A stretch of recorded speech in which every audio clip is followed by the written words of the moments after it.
பவர்ஃபுல்லுங்க அதான் தெரியும் எனக்கு. பவர்ஃபுல்லாக தான் ஓடுதாங்க. சைக்கிள் பஞ்சரா புட்டு நடந்து போகிறேங்க. நடந்து போயிட்டு இருக்கிறேங்க. பாதி தூரத்திலேயே காலவாரி புட்டு பஞ்சரா புட்டு இதை பாருங்க நடந்து போகிறேங்க. தெரியுதா? நாங்கள் வீட்டில் உங்கள்ட்ட சொன்னாங்களா சைக்கிளில் போகிறேங்கன்னு, இங்கே இடையிலேயே காலை வாரி விட்டு நடந்து போயிட்டு இருக்கிறேங்க. ஆமாம்.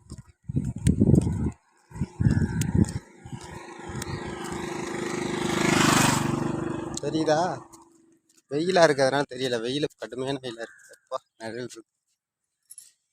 ஐயோ நடந்து போகிறேங்க. சைக்கிள் பஞ்சரா புட்டு. இன்னும் ரொம்ப தூரம் நடக்கணும். போய் வேலை பார்த்துட்டு சாயந்தரமாக அடிக்கிறேங்க. சாயந்தரமாக பார்க்குறேங்க. இப்போ நடந்து போகிறேங்க.